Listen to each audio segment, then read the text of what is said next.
We're live. Hello. Wow, there's so many of you already. It's wonderful to see you. Thank you guys so much for joining me for what is the very first of a new series of what we're calling Food for Thought Live, as per I can't get used to this mirror image, Food for Thought Live. What that means is the fact that everyone that we talk about on this, I really want to give you guys or leave you guys with food for thought about the subjects they speak about. And of course, anyone who knows me knows that it's going to be conservation, welfare of animals, nature, the environment, and all those wonderful things that I know that you share my passion for.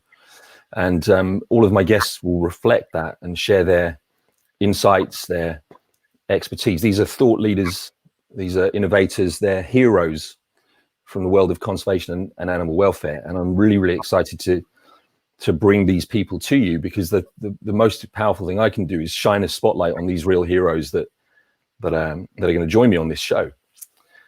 So I'm really, really excited about it, and I'm really grateful to you guys for watching. And one of the first things I would just want to say is if you can share this as far and wide as possible, because what we're really, really trying to do, the underlying message of all of this is that we're trying to empower you and inspire you to make change, to make a difference, to still feel in these really strange and challenging times that we're all going through, that we can make a difference. And I believe that we can if we work on it together.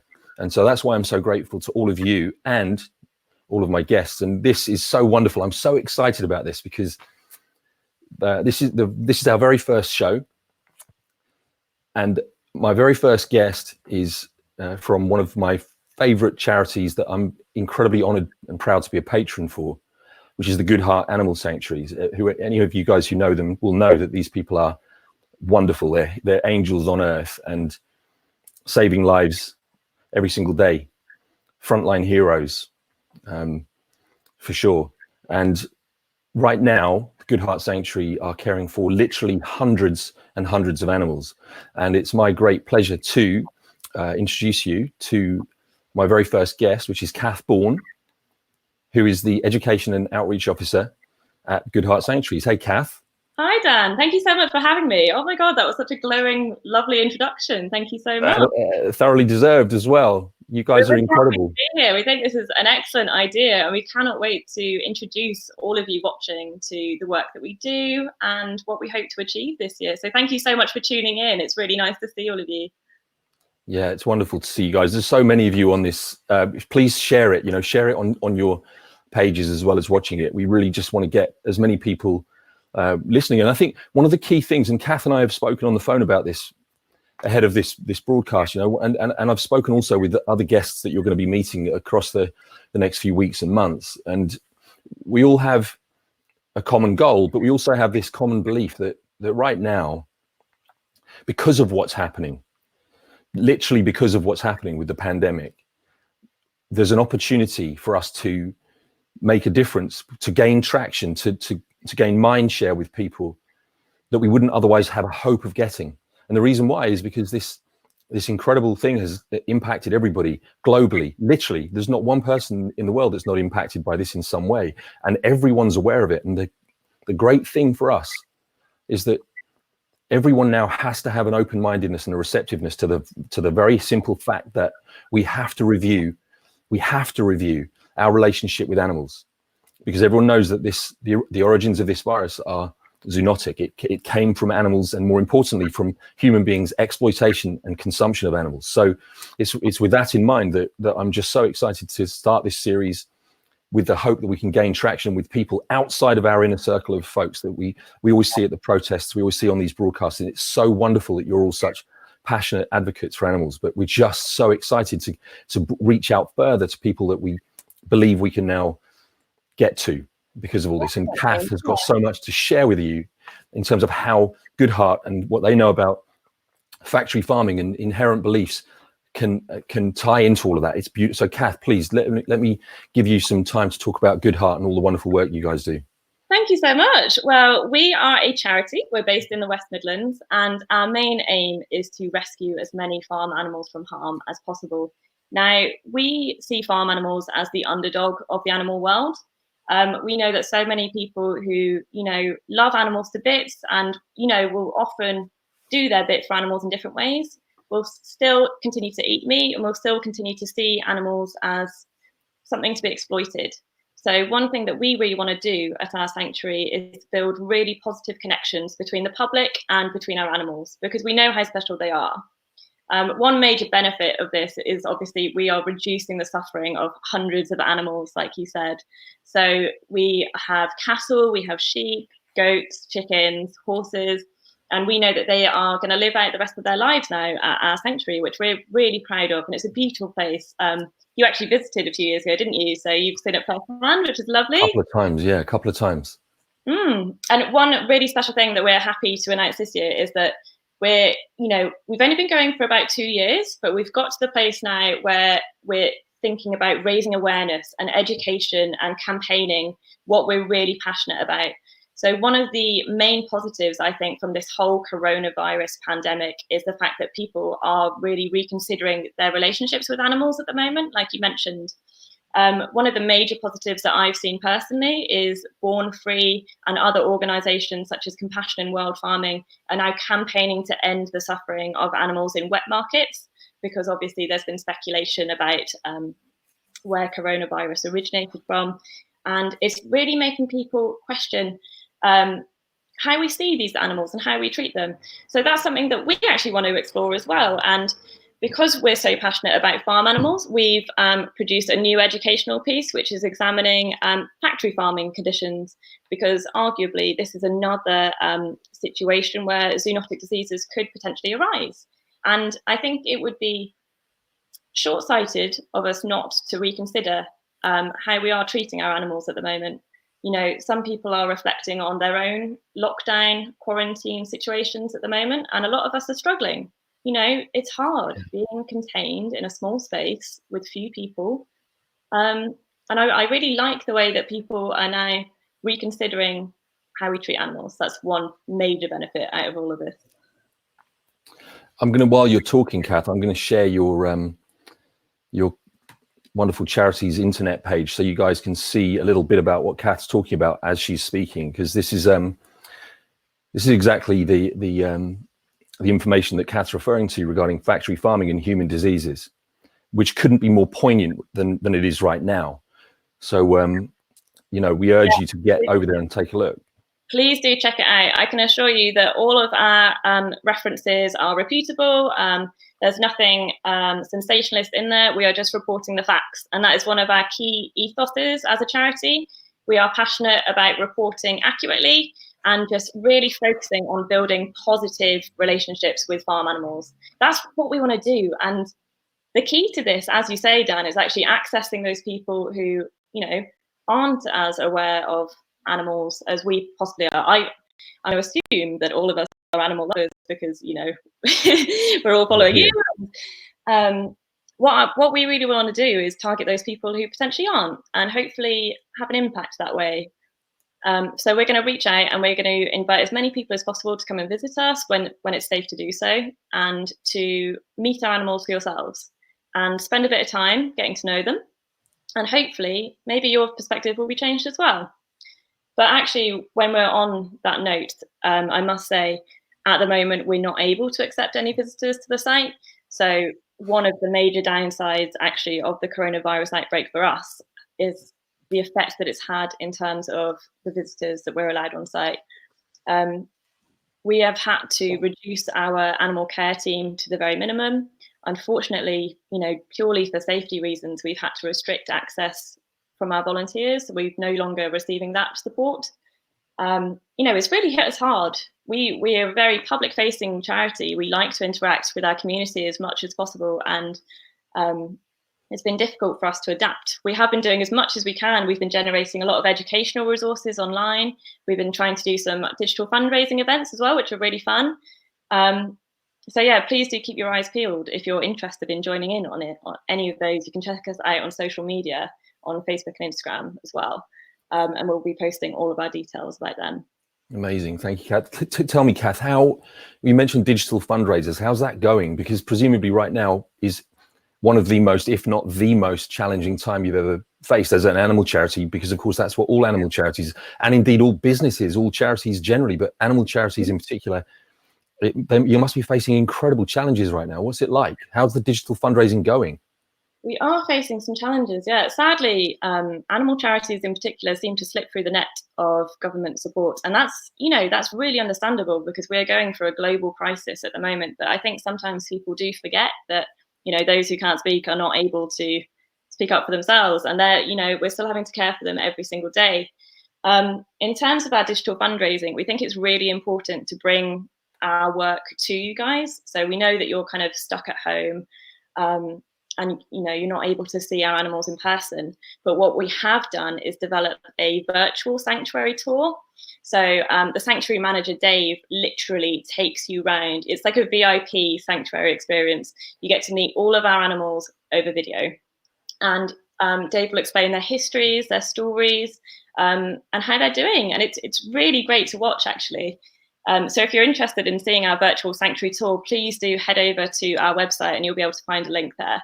I would definitely recommend it. It's a good watch, and it will definitely cheer you up, because it's full of positive stories and positive videos. Which actually, it's an amazing place. Videos if we have access to them. I think that'd be great. We do. I'll show you some. I'll share some. Yeah, for sure.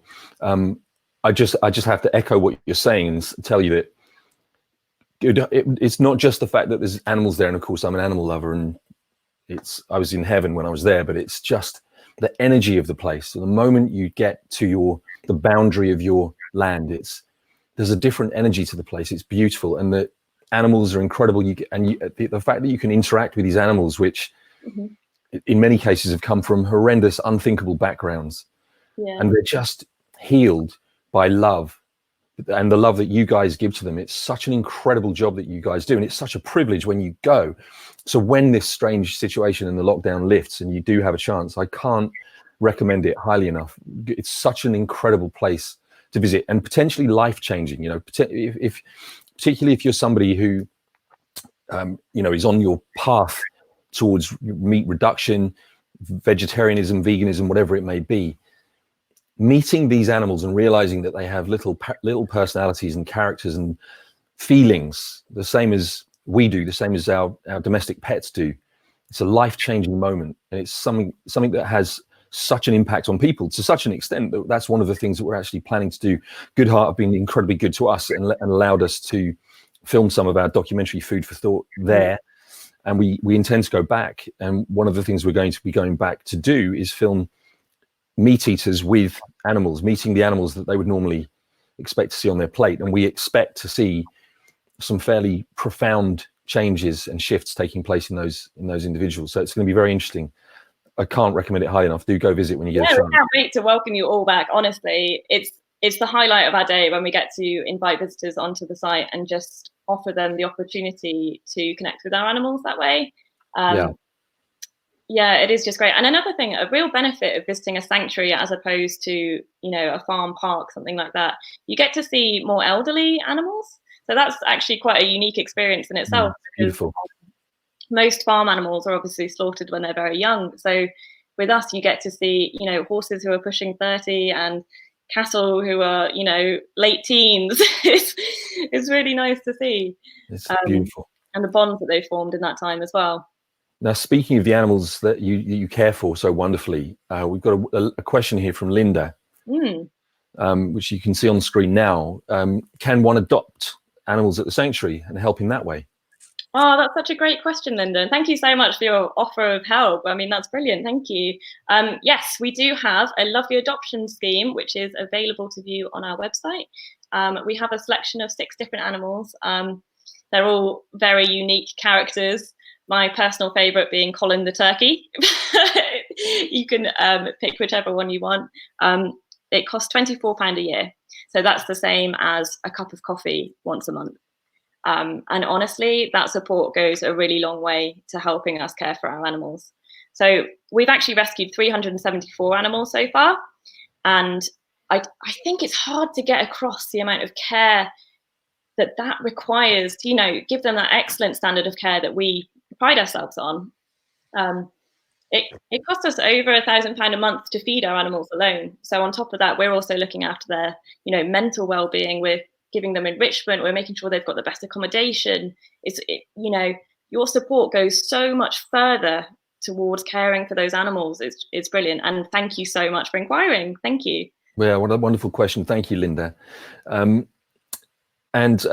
Actually, a couple of other points about the sanctuary. You've got some very special sheep there, haven't you? Yes. Yeah. I don't know if any of you are familiar with the Kent Animal Defenders, but we actually worked with them recently to rescue a very high-profile case. There was a farm in Kent which was basically in devastating conditions, and it did hit national media.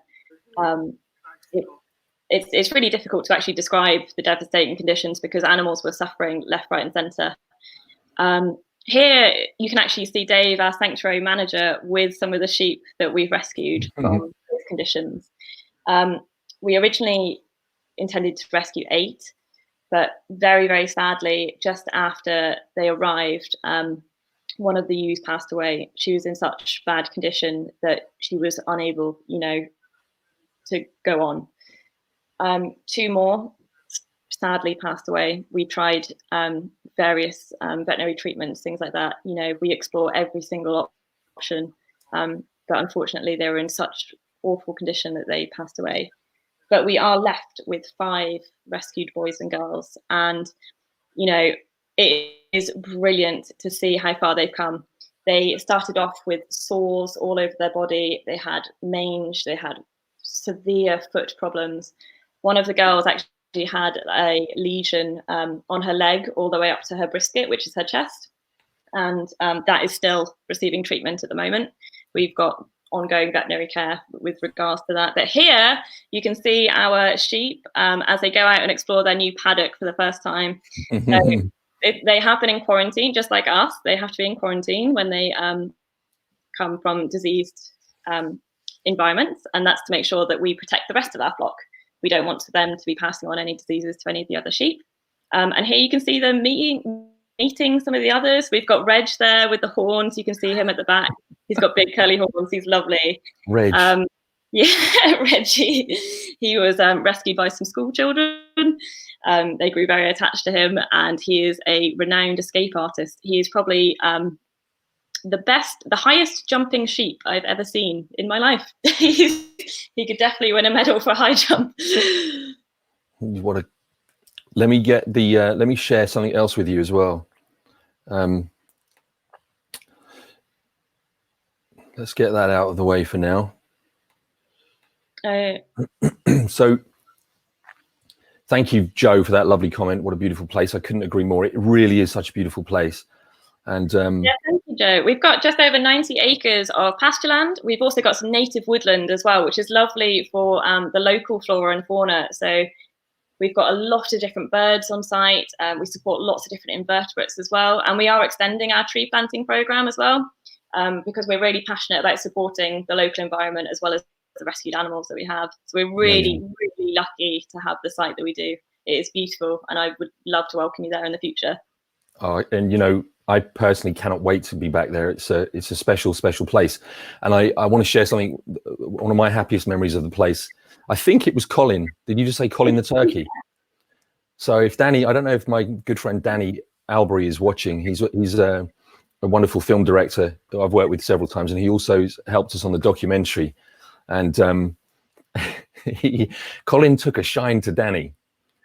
Colin took a real shine to Danny, and this isn't unusual for yeah, I was there. So typically Colin is very territorial. You know, he rules the roost at the sanctuary, and you know, quite often if there are visitors around, he will chase you down. He wanted Danny to move in. I think he fell in love. Great connection with Danny, and I remember actually because that was the first real connection he had with a human. I'd never seen him behave that way until your friend Danny appeared. So yeah, I do remember that. Colin has now softened a little bit because he does enjoy the occasional digestive biscuit when the team are sat out on the wall eating their lunch. Now, it seems like a wonderful time to just segue slightly away from the other things that I know that you want to talk about, Kath, to talk about just briefly, I think a lot of you guys know who that I have several of these wonderful guests lined up, and actually there's a perfect connection. On Friday, I'm going to be joined by a dear friend and a fellow patron of the Goodheart Sanctuary, who I'm very excited to announce will be a guest, and I'm going to share his comment on screen right now, because I know that a lot of you guys already know and love this man as much as I do. Mr. Peter Egan is going to be doing me the honor of joining me. As I say, he is also a patron of Goodheart, so I know that he's a huge fan of the place, and he's watching now. And hello, Peter, my dear friend. We love you so much. Thank you very much for being here, and thank you so much for Friday as well. So that's one thing I wanted to announce to you guys today, is the fact that my guest on Friday at 7 p.m. will be Peter Egan. So we'll be talking about many things, including, no doubt, the Goodheart Sanctuary that we both adore. So stay tuned for that one as well. Oh, I'm so happy. Thank you so much, Peter. That's lovely. Thank you. I'm just reading some of these comments. They are so great. Thank you so much for your support. So many people want to come and visit, which is, really touching. Thank you so much. It is absolutely wonderful. So tell us about the hens you got there, or the cattle, anything else, because you've got so many animals there. And that's one of the things that we found so incredible, was the fact that you have so many animals. I mean, how many do you have right now, out of interest? 374 at the moment. Yeah. 374. I mean, so supporting Goodheart means that you're supporting 374 little lives, and well, some big lives too. They're incredible animals, and thank you again for doing that. It's just incredible. Just going back to the cattle, I don't know if you remember meeting some of our Jersey calves. We rescued a number of male calves from the dairy industry. And typically, these guys are not given a chance at life. And so it was really, great to be able to accept them and welcome them to the sanctuary for the rest of their lives. So I think, have you got a little video of those guys going out and exploring their new springtime pasture? You know what? I might just. We moved these guys into their new springtime pasture the other day, and I have to say this is one of my favorite times of the year, because you see those big brown calves there. I say calves, they're about 2.5 years old now, and they are massive. You can see that they've mixed really well with the rest of the herd. They've formed one giant group now of about 20 people, and they've all got their own social bonds. They've all got their own characters. And you can see, oh God, they're moving into their new pasture there, and you'll be able to see them all running and bucking and just enjoying exploring. It's so beautiful to see them free. I just mentioned that girl there. She's one of our old cows, Blondie, her name is. She is in her late teens, and she has basically become the surrogate mother of all of our unruly calves that you see there. So she will quite often be keeping them in check.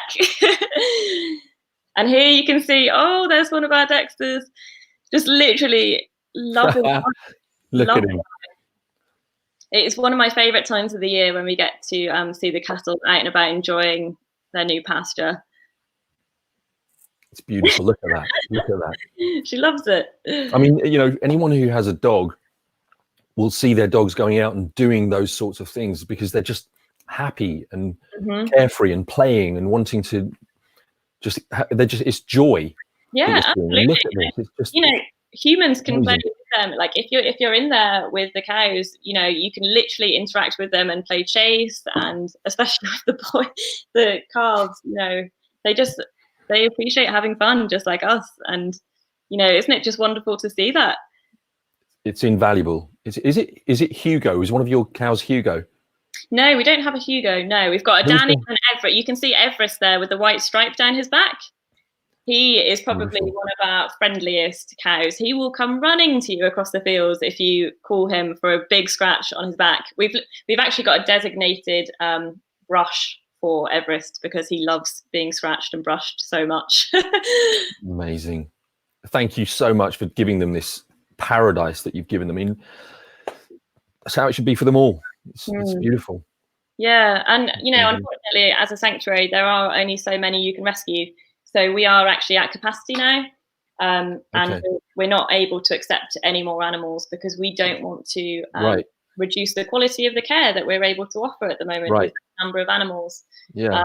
And we're very happy to offer them, you know, a safe space for the rest of their lives. And it's just a case now of, you know, helping animals as we go along.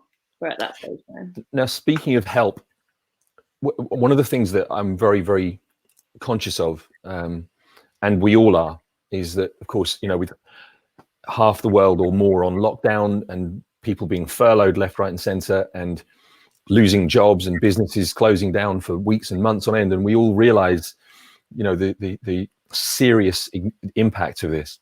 Mm-hmm. So the last thing that we can expect to happen in the normal way is financial donations. However, you've got something that you guys are looking to get nominated for, right? That you can actually be granted £1,000 towards what you do, which is, as you said, a month's worth of feeding all those animals.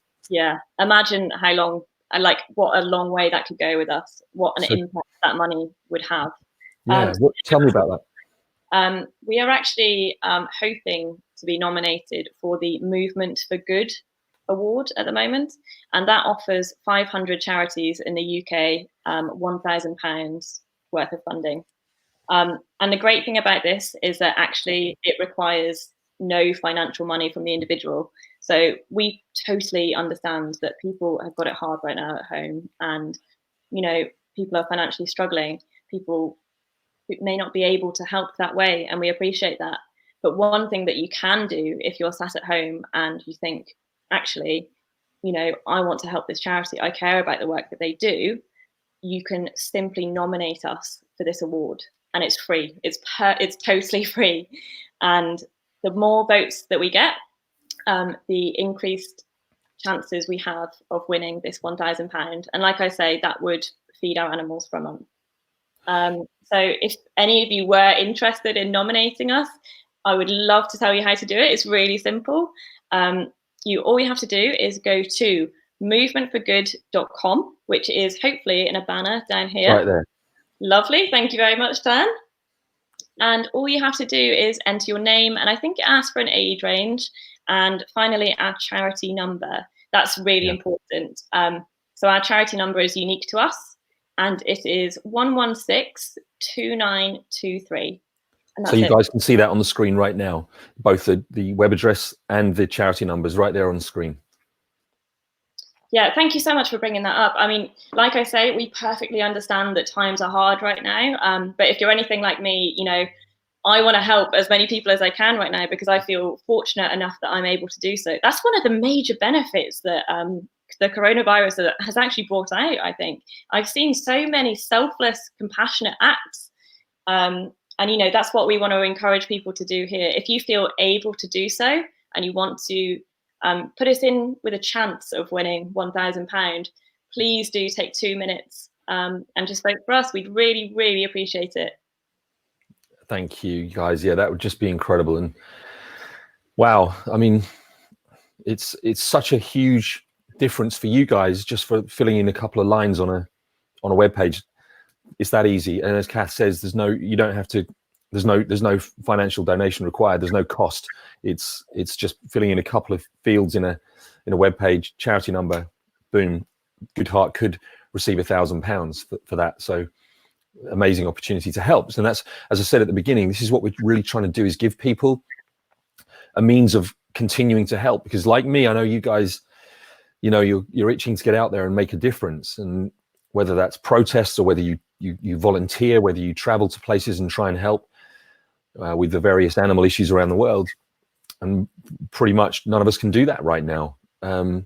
But there's still ways we can help, and we must. And the reason we must is actually, I want to give another little side shout out to another incredible group of people, a group of heroes, in fact, which I've been very proud to support for a few weeks now, is the One Voice for Animals UK appeal, which is an incredible effort by an animal advocate called Val Green, who's come together with a database of over 250, in fact, it's probably way over 250 of the small animal charities that need help. They absolutely need help. And the reason I bring it up in this context is because we are literally the difference between some of these charities making it through this challenging time or not.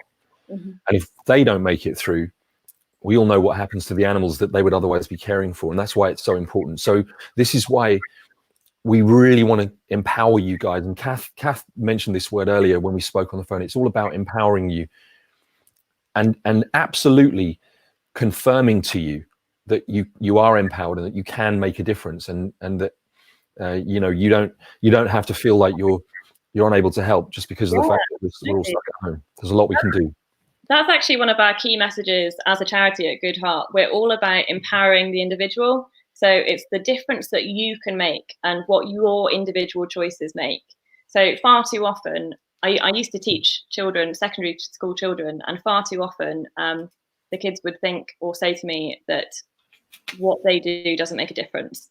And I think that's one of the biggest misconceptions that we as consumers have. And a dangerous one.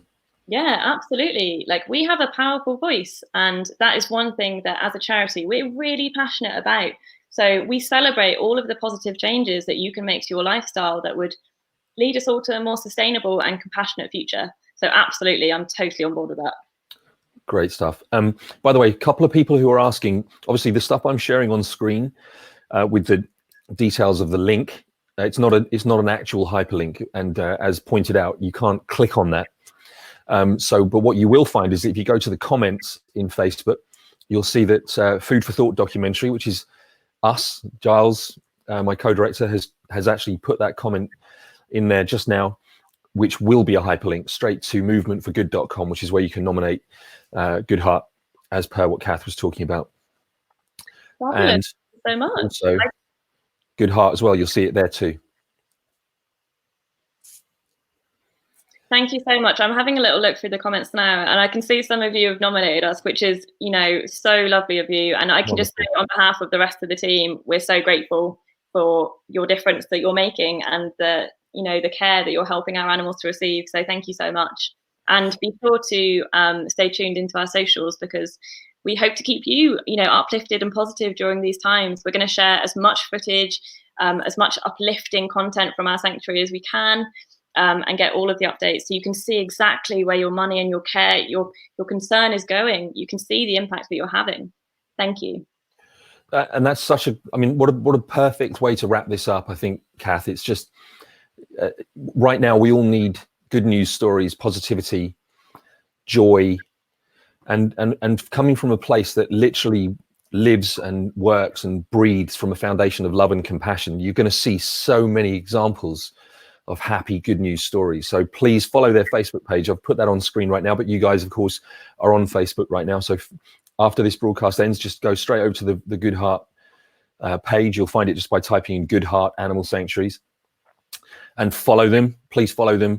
You'll see all this wonderful footage that we've shared some of it this evening. And then we'll all be there when we get a chance. You're going to be inundated with us visiting, I can tell you.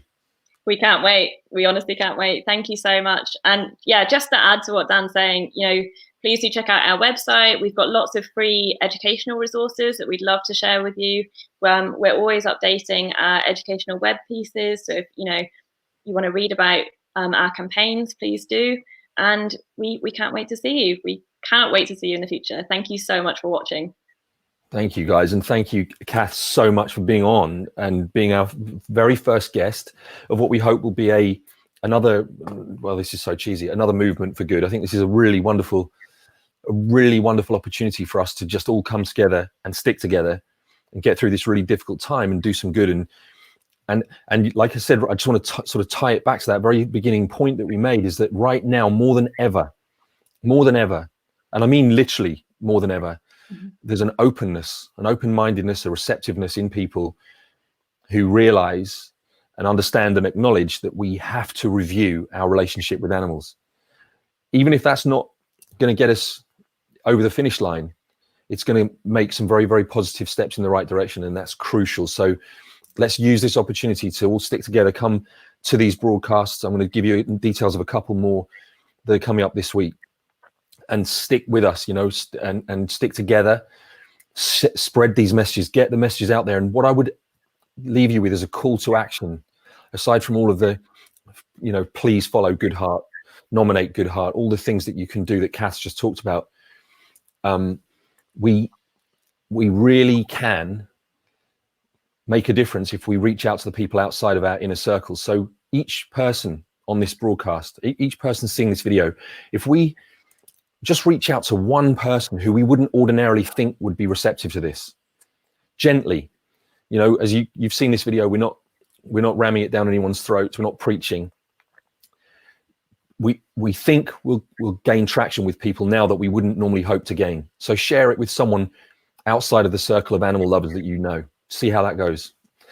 And with that, I'm going to say on Wednesday at 7 o'clock, I'm interviewing, and I'm so happy to tell you that I'm inviting on as a guest Louis Sahoyas. Louis is the Oscar-winning director of The Cove, which broke a lot of people's hearts out there, mine included, raising awareness of the unbelievable situation in the Taiji dolphin slaughter and making Rico Barry a household name to all of us. He won the Oscar for that in 2010 for Best Documentary. He's also the director of the recent incredible vegan sensation, The Game Changers, which I know a lot of you have seen. And for me, I think is becoming the new Earthlings in a totally different way. I say that only in the sense that when I used to ask people what turned them vegan, it was Earthlings that did it. Now, more than ever, it's The Game Changers. People constantly talk about The Game Changers, and I personally know at least half a dozen people who've come to me in the space of the last few months since the film has come out and said to me, I'm vegan now. And I may have been trying to suggest to them that they might consider it for a few years, and The Game Changers changed the game overnight, literally. Louis is the director of that film as well, and he's also the executive director of the Oceanic Preservation Society. He's an incredible activist, an incredible advocate for animals and the environment, and an incredible filmmaker, clearly. And he will be right here at 7 o'clock on Wednesday, followed on Friday by our dear friend Peter Egan, who we've already heard from this evening. And I can't wait to welcome Peter on, and for you guys to hear. Anyone who knows Peter already knows that he's an incredibly powerful, compassionate voice for animals, and also a national treasure, just having starred in Afterlife 2 alongside Ricky Gervais. And he's so kindly agreed to be a guest. So can't wait for that. And that leaves nothing other than for me to thank you so much, Kath, and all of your colleagues, the wonderful, wonderful team at the Goodheart Animal Sanctuaries, and the incredible work that you do. Please come back and talk to us again at some point and give us an update. It would just be wonderful to get an update from you guys. And you guys will see plenty from the Goodheart Sanctuary on our documentary Food for Thought in the coming months as well. So Kath, thank you so much. And thank you so much. We've really enjoyed this, and we would love to give you some updates in the future. Thank you everyone for watching and engaging with this. It was just brilliant to meet you all and introduce you to the work that we're doing. So thank you from everyone at Goodheart. Beautifully said, Kath. Thank you all so much for watching. We'll see you Wednesday at 7 o'clock. Bye guys. Bye guys. Thank you. Thank you.